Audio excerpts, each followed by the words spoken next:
For months, bus drivers have been telling us they're desperate for changes to their working conditions to make their jobs more bearable, or at the very least, safer. Well, now the TfL boss in charge of London's buses has sat down for an interview, and she told us she's shocked by some of our reporting, but defended the way the network is run. Before we hear Carolyn Simms' interview with Lorna Murphy, here's a reminder of what drivers have been telling us. Their words are spoken by producers. Temperature in my cab the other day was 43 degrees. Nobody takes it seriously and nobody does anything about it. On one occasion, I've come to a tube station and I stopped at the red lights, and just as I rested my head back on the seat, I fell asleep. Sometimes the time they give you between shifts is not adequate. It's like being jet lagged. The shift pattern is ridiculous. There were no toilets. I had to use a crisp packet or I would have soiled myself. It's not good for your bladder.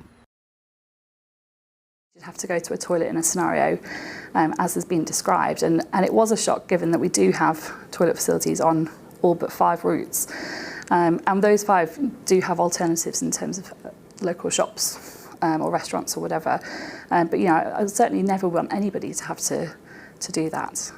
Bus drivers say that they've been talking about this since about 2018 or even earlier.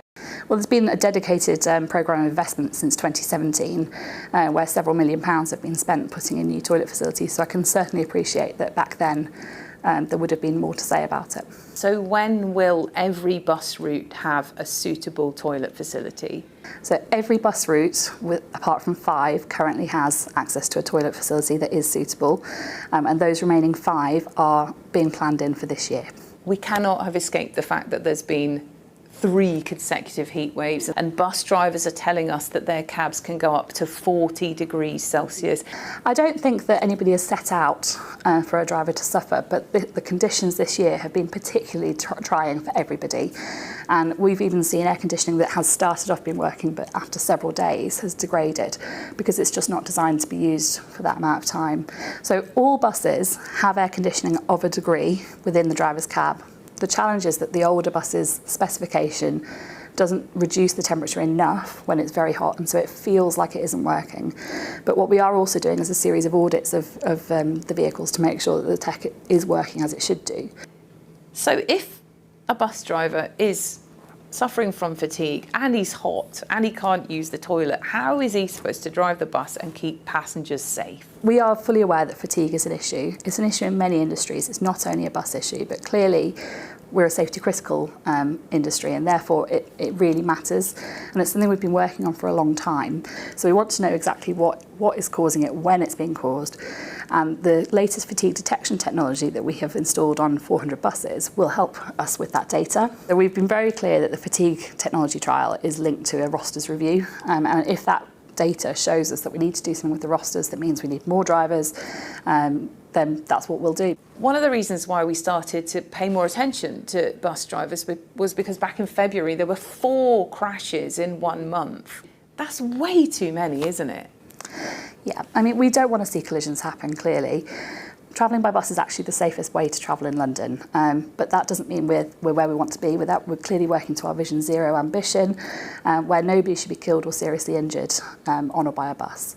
And so that's really important to us. And we're seeing good improvements in that space, but we're still not where we want to get to. What's the key thing that you can do to prevent future crashes? I think one of the things that we're particularly excited about in the next stage of the bus safety standard is some of the technology that will help drivers. So where it's maybe going to intervene if they have accidentally pressed the wrong pedal and bring the vehicle to a stop.